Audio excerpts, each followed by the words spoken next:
Hi, welcome to Me So Hungry. Today we're going to make tuna tartare. You want to get your fish and clean it off with paper towel, just like so.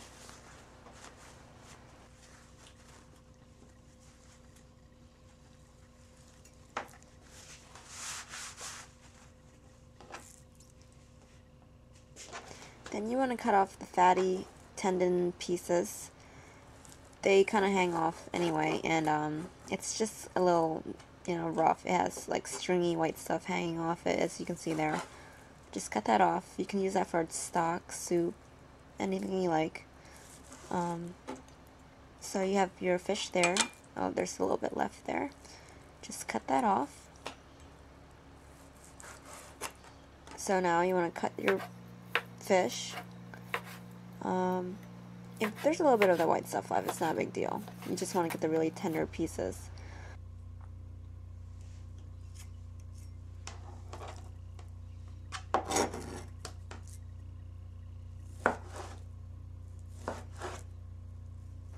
So you want nice pieces like that. See how it just sticks to the knife? So it's a nice tuna there. You can tell by the color.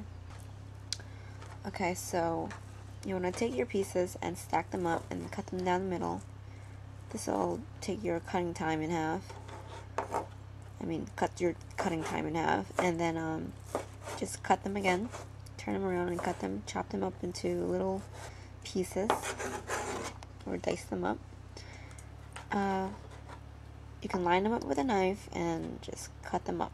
Another good thing to do is if you freeze it a little bit, it will help with cutting it, like it will make it easier. Okay, so here's the peppermints. Just take the stem part and use the leaf. You can throw out the stem part. The tips you can use.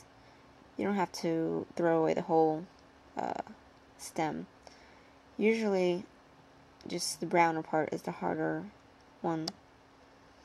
And just chop them up.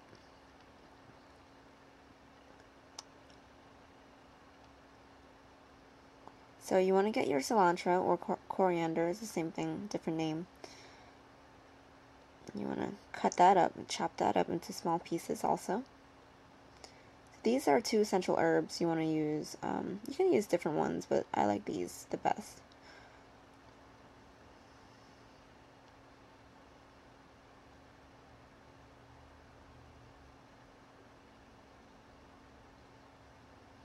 Next, you get a piece of lime. You can roll it and then cut it. You want to use about maybe 2 to 4 slices, depending on taste. I like a lot of lime, but everyone's different. Squeeze it all over. A good thing to do is mix it around after you squeeze the lime on, so that it soaks up, so the lime doesn't, just soak up in one area of the bowl or on the fish.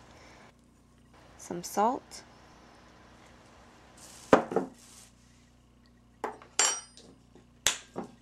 Some soy sauce. This is my favorite brand. I'm actually not sure what it's called, but it has that picture there.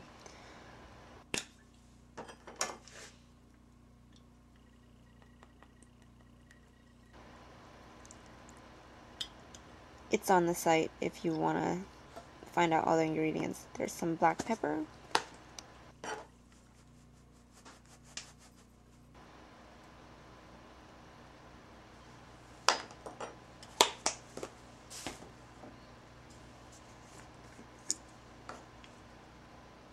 Some sesame oil.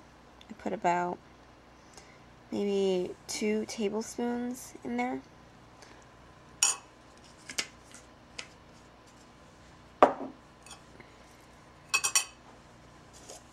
Depending on how much fish you have, actually, I put about 2 to 4 tablespoons in there. You want some ground rice, and this is made out of ground sticky rice. It's roasted, and then you put it in the blender.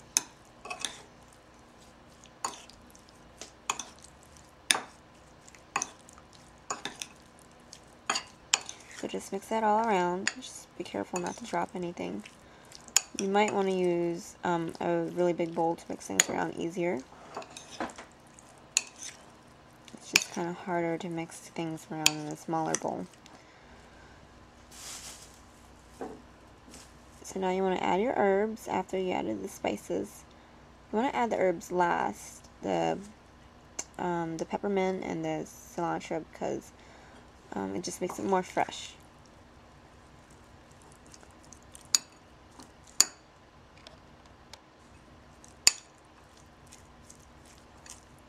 And just mix it around.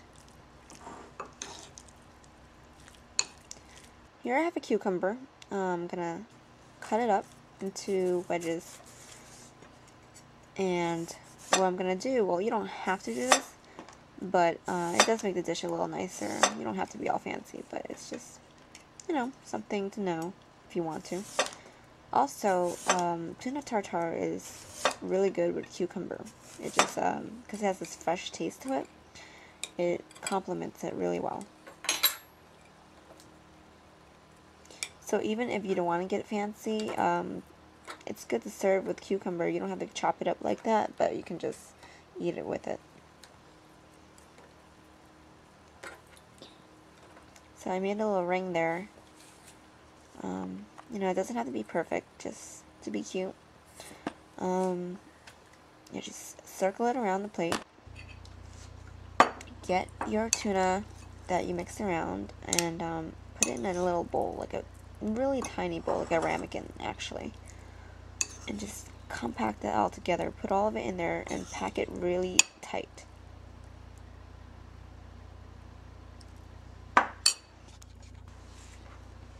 See how that ramekin had the tuna in there formed a mold? You want to put that tuna on the plate because it just formed like a mold.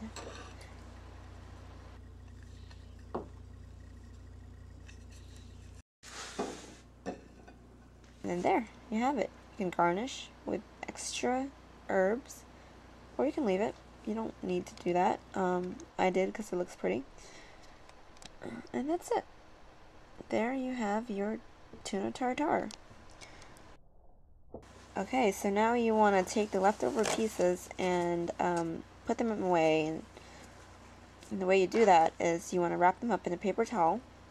This is so that the moisture and everything will soak up into it and it will keep it fresh longer. And then you put it in a Ziploc bag and put it in the fridge. Now you don't want to leave it in there too long, just for now.